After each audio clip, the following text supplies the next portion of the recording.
Okay, what's up, y'all? We just hit y'all with our power ranking video. Now we're here to do our overrated team segment of the media power rankings. We're gonna Hmm. reflect on Yeah. theirs and as well as talk about our picks in relation to the media. Because one thing we learned during this process, the media is very dumb. Yeah, Yeah. we So uh we we definitely have some divergent values to them in a yeah. lot of different ways. And Hmm. this episode and the next episode where we talk about underrated teams is where we'll kind of discuss those opinions about how they're stupid and we're smart. But um, before that, I want to say that if you have any comments about our lists, please let us know. Yep. Because this is a very opinion thing, and a lot of these teams are so close to call that it's Hmm. really just a judgment call. So if you want to make your own lists and send them over, or just comment on what you think our lists are like, and if we're right or wrong, feel free to go ahead and comment. We love talking football. So again, if you have any discussion points, you want to talk about some stuff, just hit us in the comments. We'll reach out. Yep, and if you want to put the Green Bay Packers in your top 10, like this guy who on ESPN who had him at number 6, well, I'll find you in the fucking parking lot I'm because not that's the excited first team about I want to this. fucking talk about. The Green All Bay right. Packers. Oh my fucking god. Where Yep. do I fucking start with these guys? So, sixth in the league, ahead of teams like the Bills, the Cowboys, the Vikings, the Titans, the Eagles. You have the Packers ahead of those teams. And what are you going to say? Oh, they went 13-3 last year. They have Aaron Rodgers. Fuck off.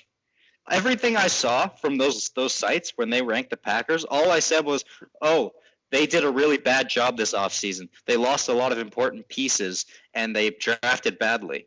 All I see is negative things. That 13-3 team is gone. They're not there anymore. They don't have the leading tackler in Blake Martinez anymore. They have replaced him with Christian Kirksey. They have nothing in the secondary besides Jair Alexander and maybe Kevin King, depending on how good you think he is, but I don't think he's that good. Adrian Amos, too. Fine, whatever. And Kenny Clark up top. And Rashawn Gary, who did not play well in his rookie season. Hopefully he makes a jump. Who knows? Hmm. That defense, like I mentioned, has Kenny Clark, Jair Alexander, and Zadarius Smith. That's it. Preston Smith, maybe. I don't think he played that well last year. But you're welcome. As a Ravens fan, you're welcome for Zadarius Smith. And their offense is very simple now because you have one receiver in Devontae Adams. You lost Jimmy Graham. Your best tight end is Jace Sternberger now. And you have Aaron Jones. And Aaron Rodgers, who is a regressing old quarterback at quarterback, who played worse last year than he has in past years. And you're telling me that this team is sixth in the NFL. You're saying sorry. You're telling me that this team is top 10 in the NFL. I'm sorry. I'm skeptical. I don't think this team is that good. Matt LaFleur is a good coach. Don't get me wrong. Aaron Rodgers is still a low top 10, maybe not even quarterback in the league still. But this team around him is not top 10. Yep. I just don't see it. I don't see them being ranked this high. I just Hmm. don't. I hate it. Um. So just to clarify, there, Max is talking about. If you can't see it, we'll put up the visual. But the Max is talking about the ESPN ranking. So ESPN had them ranked at sixth. I wasn't much better. I had them ranked at nine, which is a bit better, but not quite. At least to Max standards. And just I'll quickly go over why I put the Packers at nine. Um, we talked about this before. Aaron Rodgers can probably clutch out a win better than any better than any of the quarterbacks you really have on this list. I think really the maybe one of the only arguments you can make would maybe be Tom Brady, but even then, I still think Aaron Rodgers is a bit better just with as like you said in a couple of videos ago, Aaron Rodgers' ability just to throw a hail mary on the dime, and and I know that's not that in itself isn't a reason to put them in the top 10. But I'm really high on Vontae Adams. I think despite how many great wide receivers we have in the league, I think Vontae Adams is a very underrated wide receiver. Despite some of the praise he gets, I think he's great. I think he's probably one of my favorites behind DeAndre Hopkins and some of the other ones I've mentioned before. But again, like as I mentioned in our other power ranking episodes, a lot of my picks were I let quarterback play a huge role in terms of what teams I ranked high and low, and I just think I'm a huge fan of Aaron Rodgers, so again I'm a bit of a bias towards the Packers, and the surrounding cast around him isn't great, and Matt LaFleur is a great coach, but I still think the Packers have a bit of upside compared to some of the other teams I had ranked below them. But anyways, this is just a completely opinionated thing. But yeah, that's just that was my take on it, and the reason I put the Packers above a lot of the other teams. Davante Adams is arguably a top 5 wide receiver in the NFL. Yeah, I would say he's like mid top 10, probably around 6 or 7. Mm-hmm. But that's just me. I'm really high on Keenan Allen, and OBJ is still there. OBJ him and Aaron Jones underrated for sure. Yeah, him, Davante Adams, and Aaron Jones helped me to a fantasy championship 2 years ago, so they have a place in my heart. However, that's 2 guys, and they're playing behind a not so great offensive line now that Brian Balog is gone. So all they have there is Bakhtiari, who is sick, who's really good, but that's it. That's all you've got. And also, you forget to mention they went 13-3 on a 3rd place schedule. Now now they have to play as the guys with the targets on their back in a 1st place schedule. They have to play the Niners again, who kicked their ass. They got to play the Saints. They got to play the Eagles, who beat them last year. I'm pretty sure. They got to play the AFC South. So they got to play the Texans, Titans, and Colts. And they have to play the Falcons and the Buccaneers. They've got a tough schedule. They're not getting off easy, this team. And they have to play the Bears and Vikings twice as well. 2 great teams, teams that you have in the top 10. That's a tough schedule. And I don't think the Packers can possibly win 13 games in a schedule like that, especially with the team they have. It'll be interesting for sure. And again, this is he's regressing, but Aaron Rodgers has a ridiculous record at Lambeau Field, whether you like it or not. Again, that's more of a luck thing, I think, than an actual skill thing, but just something to keep in mind. A lot of quarterbacks are good at home. They're exactly. better. So, I mean, away. That's the case with most sports. And speaking of regressing quarterbacks, I want to talk about Tom Brady's new team, the Tampa Bay Buccaneers, who was ranked 4th by NBC and Sporting News, and their lowest rank was 13th. So these guys had them ranked above the New Orleans Saints. Above the New Orleans Saints.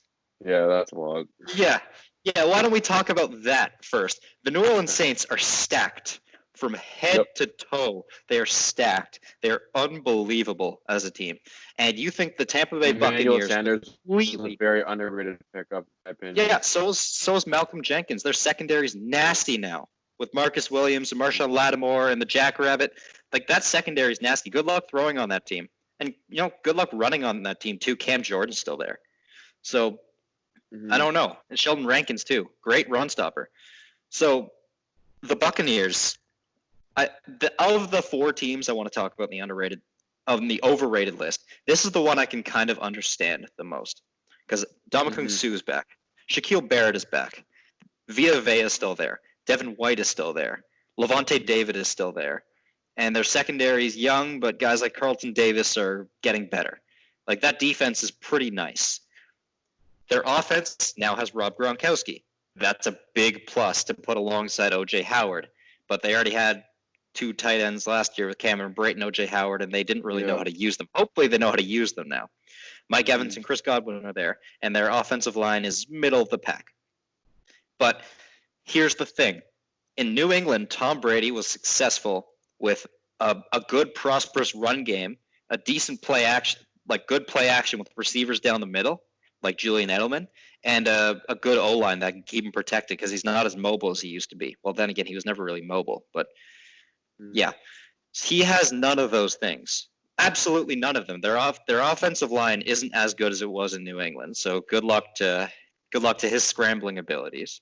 Their running game is way worse than it was in New England, with Ronald Jones being the only player of value. And even then, No, Ronald Jones is not as good as Sony Michel or James White. Just going to come out and say it.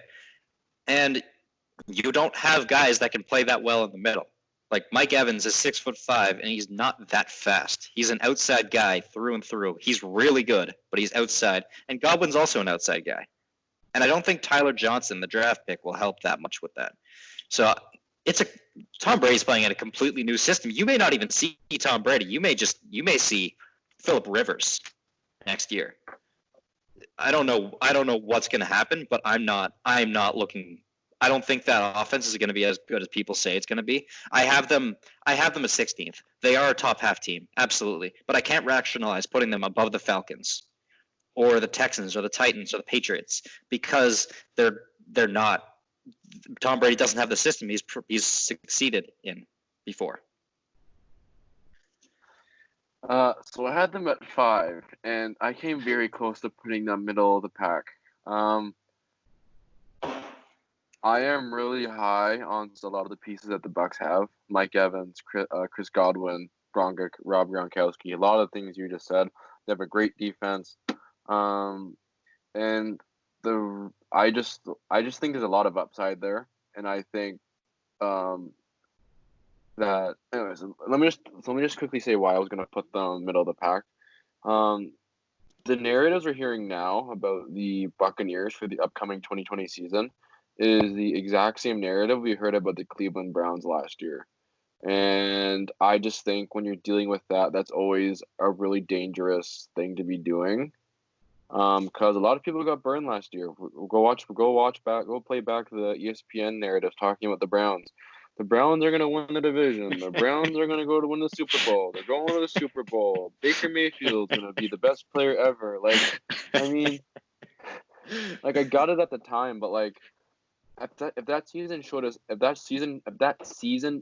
anything last year, it's your team can be great on paper, but you can still suck. And the Browns sucked last year. Like they took a huge step back, and it's just like that. So that was the reason why I almost put the Buccaneers at number like near middle of the pack, probably 15, 16, around that general area.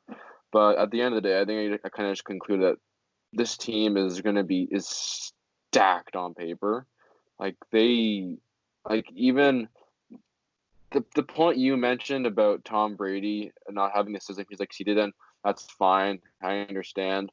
And I definitely think that the Buccaneers not having like a legitimate running back definitely hurts. And I thought that it was I don't know why they didn't take DeAndre Swift in the second round to help really further solidify that offense, but they didn't, which is fine, I guess. But I still think that regardless, I think that offense is just too good not to be.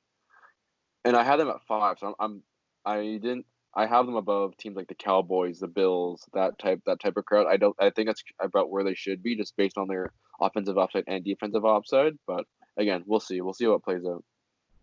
I will take a drink to the Cleveland Browns of 2019. Yeah. And all I'll say to respond to what you said is I think you have some good points. However, Tom Brady is playing in a new system for the first time in his career at age 43. Say what you will about Tom Brady as a quarterback, but age 43 is you can't teach an old dog new tricks.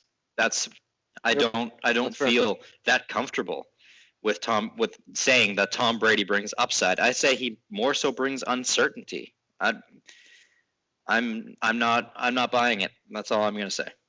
Okay, that's fine. Okay. And speaking of regressing quarterbacks, let's talk about the Pittsburgh Steelers. Oh, okay. I like this one. I'm a Ravens fan. I hate the Steelers. I'm just going to come out and say it. However, they are ranked 13th overall on average by these. Yeah. And one site has them at 8th place, ahead of the Seahawks and ahead of the Cowboys, and ahead of the Titans, and ahead of the Eagles. And I have a lot of problems with that. Yeah, I do too. And I'll tell you why. They did finish 8-8 with third string quarterbacks, not one quarterback, 2 quarterbacks last year. So I got to give them credit there. That's not easy to do. Their defense is top 10 in the NFL. Got to give them credit there. Mike Tomlin is a ridiculously good coach. That's also mentioned that he is. I don't see their team as being that well coached, but he is a very good coach. Mike Tomlin's a very good coach. Yeah, absolutely. But I just don't see them being on the discipline level of teams like the Patriots. That's fine. That's fine. And I that might just be it. Tomlin. Yeah, it's a culture thing. I think it's a culture thing more so than a Mike Tomlin thing. I think he'd be unbelievable no matter where he goes. If he does end up getting fired at some point, I don't think he will, but just in case. So when I was reading why people had the Steelers going over such good teams, one name came up a lot, and it wasn't Ben Roethlisberger. It wasn't T.J. Watt. It wasn't any of those names that you'd expect. It was Chase Claypool. They were like, oh, my God, bringing in Chase Claypool will really add an extra element to the offense. Oh, my God, they have another gear now. No, they don't. Chase Claypool was a late second-round receiver. That's a big guy that's not very fast. All they said was good red zone target, good on, like, short slants. After the first second and a half of a route, he's useless. Once the cornerback can kind of get around to him. Is that your god? Is that your? Is this your king? Yes, your king. Exactly.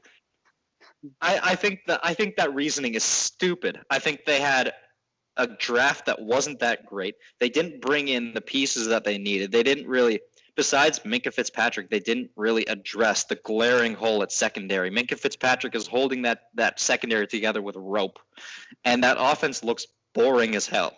Besides Juju Smith-Schuster and a good O-line, David DeCastro is a stud, and Marquise Pouncey too. But that team that offense looks so boring, and they were so stagnant last year. They barely scored points. Yep. And you're talking about them like as better than teams like the Seahawks and the Titans. I don't get that at all.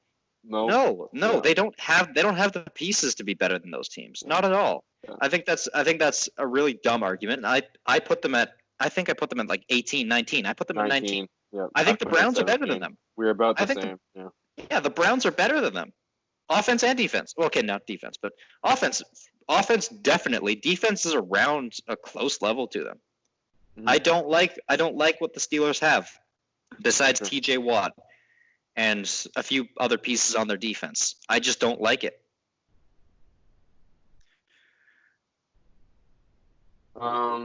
Yeah, so again, you kind of nailed all the things I would have said about the Steelers, and kind of one.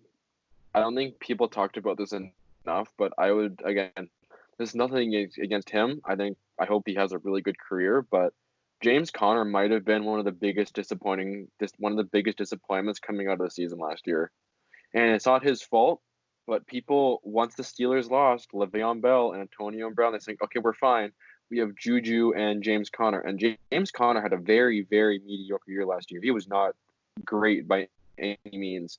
And again, quarterback play, I just can't. I don't justify ranking the Steelers that high when we're talking about a quarterback who hasn't been able to stay on the field significantly for like the past two or so years.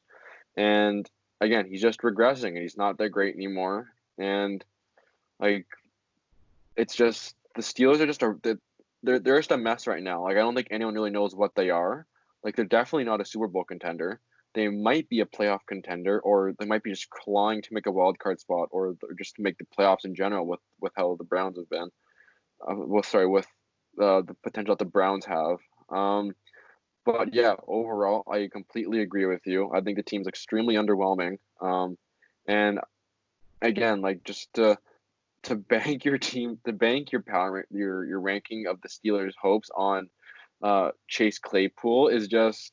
It's a lot. And again, I hope Claypool has a great career, but like it's yeah, I don't know how you don't would rank him closer to 20. That's just my personal opinion. Mine too. I agree.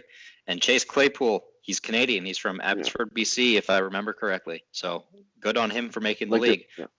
But they're not better than the Falcons. They're not better than the Texans. They're not better than the Eagles. They're not better than the Titans. They're not better than the Seahawks. It's just some of the teams they're not better than, and you're telling me that. Anyways, Yeah, Kind and of a moot point, but they're playing with a second place schedule, so they have to play the Bills again next year. They have to play the Ravens yeah. twice. They have to play the Browns twice. Like they have to play the Broncos, who I think are a better team, and they have to Mhm. play the Titans. So yeah, Mhm. good luck. Good luck to you, Pittsburgh. But I'm skeptical. Yeah. And I like what you said about James Conner. I think he's a good running back, but I'm not convinced. And Juju as a number one, again, I'm not totally convinced. Hopefully Deontay Johnson can break out because that would be their only hope for the offense. Again, Juju is one of the very few players I actually like on the Pittsburgh Steelers. He seems like a very nice guy. He seems like he has a lot of talent, and I hope he can take that jump next year because I really like him as a player and as a person. So I mean, Yep. Juju, go do us proud, or do me proud rather, because I don't think because Max hates the Steelers, but Yeah. Well, he's one Steeler I don't hate. yeah, I don't hate him. I might have to get a Juju Steelers jersey. I'll burn it. No, not allowed. All right, fine. I'll burn a hat. Yeah, The you can do last team that. I want to talk about as being overrated is the Arizona Cardinals, because some sites had them ranked at number 12 in the league. You know, ahead of teams like the Eagles and the Colts and the Texans. And I think the Texans one is the one I really want to address. On paper, the Texans are better than the Cardinals. Yeah, no question. And if you're talking about upside, Deshaun Watson is still in Houston, so their upside is as high as you want it to be, and the receiving core is ridiculous. Probably the most underrated receiving core in the league this year coming into the Agreed. season. I don't think there's any better. Yeah, Will Fuller, absolutely. Kenny Stills. And not to really interrupt your point, but the Cardinals also have a very mediocre offensive line for a quarterback who really needs a really good offensive line to get the ball out of his hands. If he holds the ball for more than like maybe 4 or 5 seconds, he's gonna get sacked. Like it's like I mean, and they obviously did a really good job drafting Isaiah Simmons in the draft, which is I thought arguably the steal of the draft. Maybe not the number one steal, but he was definitely up there. He slid, but just the Cardinals are still underwhelming to me, and everyone knows how much I love my boy D Hop, but like there's, I don't know. The team just seems really underwhelming to me, and that rushing game is now even more mediocre than it was before they traded David Johnson away. Yep, agreed. And you know, with the offensive line point, they have a bottom 5 offensive line in the NFL still, Yeah. even after they drafted Josh Jones in the 3rd round, who was 2nd or 1st round value. Great pick, but he's not going to save them. And they have to play against Aaron Donald and Nick Bosa and the newly drafted Javon Kinlaw twice a year. So I'm scared for Kyler Murray. He's going to be running for his life. And the defense, and I think the reason why they're ranked so high, every single list that had them high, they were like, oh, they committed grand theft robbery on the Houston Texans. They stole DeAndre Hopkins. Oh my God, they're going to be amazing. But that one trade won't take them from 4th in the NFC West to 1st in the NFC West, first of all. Second of all, their schedule still kind of sucks with having to play 3 great teams twice a year in their division. Mm-hmm. And their defense, just drafting Isaiah Simmons was an unbelievable call. I think he'll be great. But and they have playmakers on a lot of their levels, like Chandler Jones and Budda Baker and Patrick Peterson. But kind of like what I said with the Packers, that's all you can really say about their defense. It's very underwhelming. And having them at 12th in the league, I think, is a bit of jumping the gun. A bit. I think they need a little bit more time to cultivate their offense. I 100% agree, and I think that the impact of I think DeAndre Hopkins again. I know DeAndre Hopkins is one of the top 3 receivers in the league. Not an argument. Don't care. Not an argument. But I think his impact is going to be very similar to the impact OBJ had on the Browns last year, in the sense that everyone was hyping up this move, and that OBJ was going to be one of the best wide receivers last year, but he wasn't. And I think I think it's solely because the offensive line sucks. I think it's going to diminish DeAndre Hopkins' role because, simply put, Kyler Murray is not going to be able to get the ball to him without getting sacked. Yeah, I think that's a common theme with the teams that we pointed out. These are teams that have a lot of hype because of things they did in the offseason or just players that they have. That is, I wouldn't say it's unwarranted, but it's just kind of unfounded a little bit. I mean, I just think the Cardinals are going to be in for a rough year, and putting them anywhere near the top 10 is a bit much. I wouldn't say they're going to have a rough year. They still have a last place schedule. They get to play the Redskins. They get to play the Lions. But I would say it'll be a disappointing year considering how high the expectations are. So I think you're right. I think you're right in that regard. I didn't mean rough in that sense. I more meant disappointing. That's just a bit more of a rough choice of words on my part. All right, everybody in the comments talk about how dumb Simon is. Yeah, sure. Yeah, little semantic mistakes are not allowed, Simon. Yeah, sorry. Okay, as long as you know that, I believe that you'll be better next time. So I will be better next time for the underrated episode. I think we'll be a lot better. Absolutely. And what's coming next? Yeah, and with that, I think that's really all we wanted to talk about. I think we really addressed the main teams we wanted to talk about. Yep. All right. So yeah. So for those of you who stayed with us the whole episode, thank you for staying with us, and I hope you enjoyed what we had to say. If you have any suggestions or any comments about the video or future videos, just let us know, and we'll try to accommodate, and we'll also try to make sure that your requests are taken care of. So, yes, sir. Anyways, see you when we do our underrated video topic. Yep, we'll see you. Peace.